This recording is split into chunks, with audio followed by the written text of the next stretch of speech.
মিলছে না, তাই বাইক কিনে শোরুমে রেখে দিয়েছেন অনেকে। আবার জ্বালানি সংকটে কমে গেছে বাইকের কেনাবেচা। ডিপো থেকে তেল পাম্পে আসার কিছুক্ষণ পরেই শেষ হয়ে যাচ্ছে। দীর্ঘ লাইনে দাঁড়িয়ে থাকা মানুষ হতাশ হয়ে ফিরে যাচ্ছেন।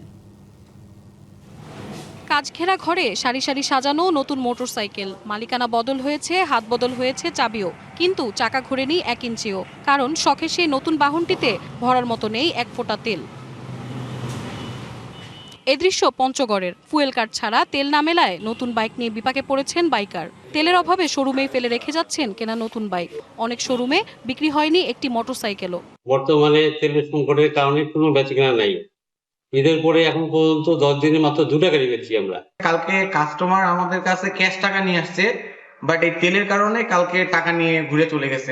এদিকে যাদের বৈধ কাগজপত্র আছে তারা ফুয়েল কার্ডের নতুন নিয়মে খুশি। নতুন বাইকারদের ড্রাইভিং লাইসেন্স থাকলে বিশেষ ব্যবস্থায় দেওয়া হবে তেল। আমার নতুন গাড়ি আসছে, গ্ল্যামার এক্স, অফার আছে, তাও আমরা গাড়ি বিক্রি করতে পারতেছি না। পঞ্চগড় জেলায় পেট্রোল এবং ডিজেল এই মুহূর্তে কোনো সংকট নেই। আমাদের চাহিদার তুলনায় পর্যাপ্ত পেট্রোল এবং ডিজেল আছে। প্রত্যেক পেট্রোল পাম্পে আমরা ফুয়েল কার্ড দিয়েছি। বাইকারদের ক্ষেত্রে যে বিষয়টা আসছে, তাদের যদি ড্রাইভিং লাইসেন্স থাকে এবং তারা যদি কোনো শোরুম থেকে বাইক ক্রয় করে থাকে, যে ইন্সপেক্টর আছে ওখান থেকে আমরা তাদেরকে ফুয়েল কার্ড দিচ্ছি। পাম্পে ভ্রাম্যমাণ আদালতে জরিমানা আদায় অযৌক্তিক দাবি করে সিলেটে অনির্দিষ্টকালের জন্য বন্ধ রয়েছে তেল গ্যাস পাম্প। 200-র বেশি সার্ভিস ও ফিচারে লেনদেনের সব বিকাশ অ্যাপে সম্ভব। প্রশাসনের হয়রানি বন্ধের আশ্বাসে ধর্মঘট স্থগিতের ঘোষণা দিলেও পাম্পগুলোতে তেল গ্যাস বিক্রয় বন্ধ রয়েছে। কুড়াউড়াতে গেছি আমি প্যাসেঞ্জার নেওয়ার জন্য, হঠাৎ করে গ্যাস পাম্প বন্ধ। 10টা পাম্পে গেছি। আবার মালিক সমিতি বলছেন ওনারা তেল দিবেন না।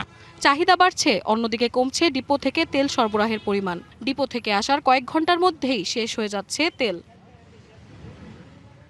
মানিকগঞ্জের অধিকাংশ পাম্পে 200 থেকে 300 টাকার বেশি তেল দেওয়া হচ্ছে না। তেল পর্যাপ্ত পরিমাণে পাওয়া যাচ্ছে না আর কি। আনলিমিটেড মনে হয় 200 টাকা সম্ভবত দিচ্ছে। প্রত্যেকদিন সকালবেলায় যেমন এখানে সিরিয়াল দিয়ে তেল নিচ্ছি, এটা আমাদের পেশাগত জীবনে একটা ইফেক্ট করতেছে। সিরিয়ালে খারাইতে 300 টাকার তেল নিলাম, আমার 1-150 টাকা ফুরিয়ে গেল। আমি আবার প্রতিদিন কি আসা সম্ভব? প্রায় প্রতিটি পাম্প থেকে তেল না নিয়েই ফিরে যাচ্ছেন গ্রাহক। 2-1টি পাম্পে তেল রয়েছে, সেখানেও যানবাহনের দীর্ঘ লাইন।